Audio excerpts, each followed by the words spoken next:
Okay, let's do our Tesla stock update. Tesla is up $12.31 today. That's 5.15%. Closed at 251.51. Post-market, we seem to be down a little bit. The big event today is that the VIX, which has been impacting the stock market last week by going super high, now is dropping like crazy, 1.61 down, almost 10% down. So this is helping a lot. This is only one candle. One candle does not make a trend, but we're going to take it, hoping that it continues tomorrow. So Tesla. So Tesla is rebounding. You know, this is what a rebound is. We stopped last Friday right smack pretty much on 238.09. And today, boom, we are gapping up. We are gapping up on the 1 hour chart. You see the little bit of a gap right here. With the VIX coming down, I started to look for possible entries on the 1 hour chart. So we had a little bit of resistance right here. You see this here? This is a support. This is a support for that congestion zone right here. This is the resistance. And then it became, you know, the support became resistance for us right here. Last Friday, we were right smack on our support, you know, the big support that we have. Let me show it to you. This is the big support right here. You know, the big support right here, the big support, we bounced on, we stopped on it. I won't say that we bounced on the 1 hour chart because we did not really bounce. We stayed on it, but today we had the bounce. So first hour broke my intraday support at 245.90, broke that. Once we broke that for good after the candle was completed, I got in, you know, a little bit jumping the gun because stochastic was not really at over 60.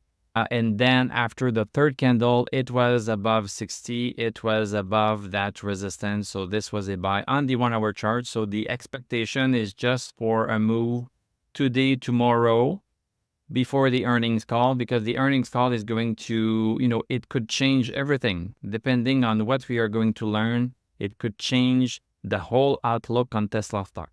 It could be a positive change. It could be a negative change.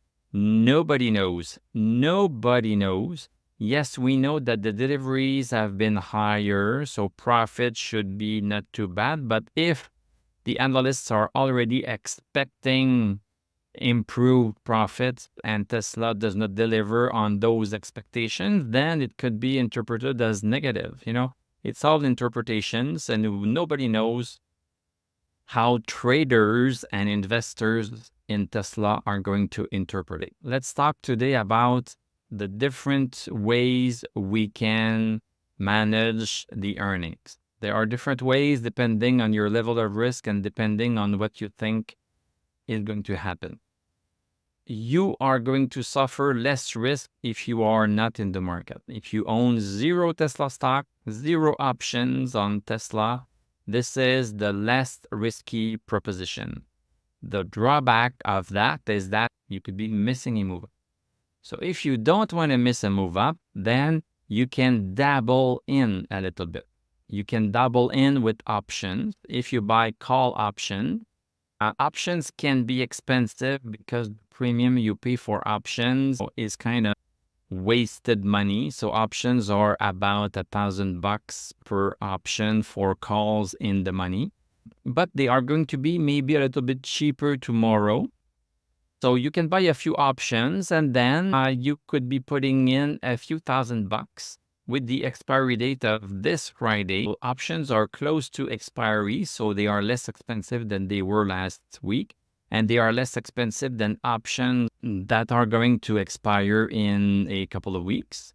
So I find that this is an interesting way to just secure maybe a little bit of profit. If you get options at the strike price of $250 for each option, after the earnings call tomorrow night, you have Friday, Thursday, and Friday to see what is going on with the stock. If it goes super ballistic, you are happy. You stay with your options until expiry, and then at expiry, you have the right to buy 100 shares of Tesla at $250 per option that you bought. So yes, you kind of lose a couple of thousands in order to get that right. But once you get that right, you get shares at 250 when you could be buying back those shares at 265. And if you don't have those shares at 265, and if you don't have any options and Tesla goes up to 265 on Wednesday, then you can just at 265.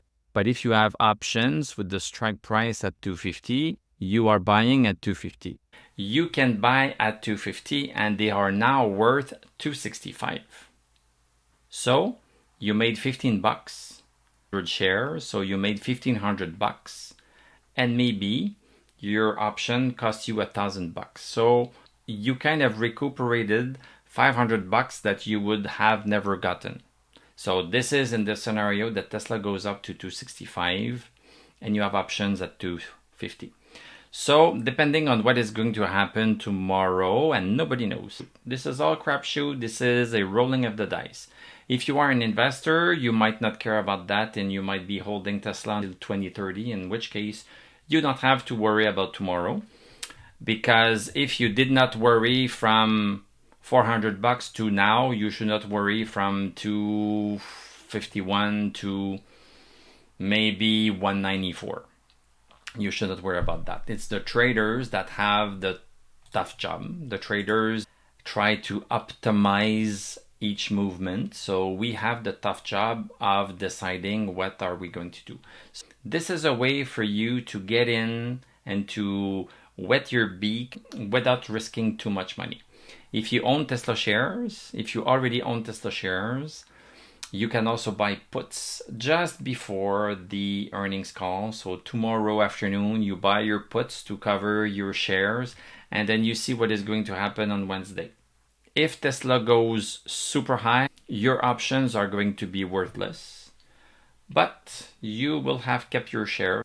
You will have lost the cost of your options if Tesla goes up, but then you have your shares.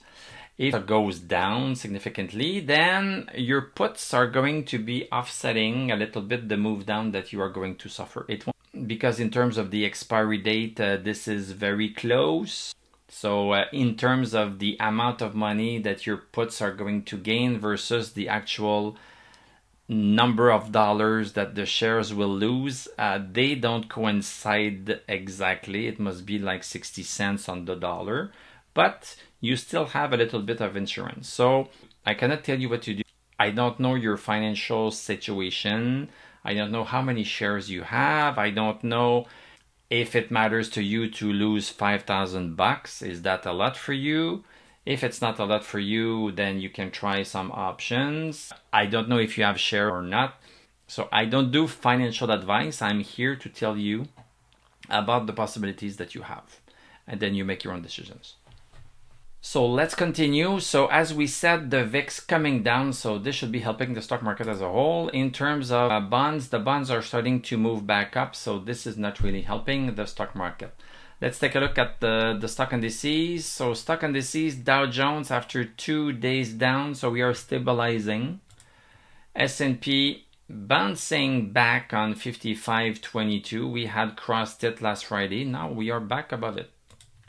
Nasdaq, we have a little bit of a move up, but there is no stochastic here, and we are not back above 19,975. So, Nasdaq stuff is not doing that great. So keep that in mind. Tesla is a technology stock, so Nasdaq 100 is about technology. So this is interesting to see that the mood for technology is not as good as it has been in the past. Let's take a look at our important stocks. Okay, Apple going sideways today. Amazon moving a little bit higher. No stochastic. This is concerning still. AMD just a little bit of a move up, but no stochastic. Adobe basically going sideways. ARM sideways. So, the tech stocks are not looking good technically. Yes, they are rebounding, but since we don't have stochastic, we should be concerned a little bit. Microsoft rebounding on 431, no stochastic, so that's a concern. It might still be okay, but it's still a concern. Meta rebounding 475. So if you get back in any of those stocks, you need to put a stop loss just below your resistance to make sure that if things turn around that you don't lose your shirt. Nvidia rebounding also 476%. That's pretty good, but no stochastic again. So Palantir is still pretty good, just down a little bit today. This is going to go if we break 29.31, and we are going to know probably after the earnings call on August 5th.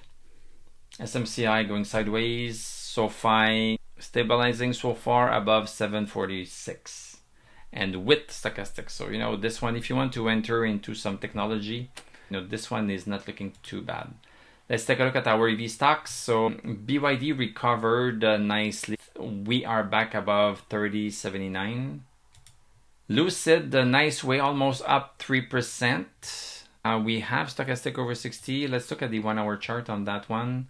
So, you know, this one, I need to wait until we break 365 right here, because we have this resistance that we could not break this morning at 9:30. So, you know, this is my threshold, 365 to get back in. New battery material doing nothing. Neo sideways. Novonix. Xpeng. Oh, Xpeng. I need it to go above $9. If it goes above $9, I'm gonna be back in. Rivian, it's hanging on that bullish channel. A nice place to get back in is after 1764. We have a good stochastic on that one, so it's pretty nice. Nouveau Monde Graphite, nothing. Nikola Mining dropping a little bit, but still above 34. Bitcoin has an okay weekend. We are above 67. The big break is going to be above 71,673. XRP pretty good, came down but rebounded on 54, so we have buyers coming in at 54. Gold, you know, gold going sideways, and silver going sideways also. So yeah, there you go. So place your bets. When we have these earning calls event, so much new information is going to pour in that we cannot plot it in advance. Once the news all come out at the earnings call, then we are going to be able to decipher what kind of pattern Tesla is going to do, and then we are going to have a lot of insights. But when there's a specific news dump event, this can change everything. Myself, I kind of have a positive outlook on the thing, but this is just my speculation. And this is my own money, so I'm doing what I want with my money. But I'm going to be protecting myself. I got back into Tesla, so if I stay in, I'm going to buy puts.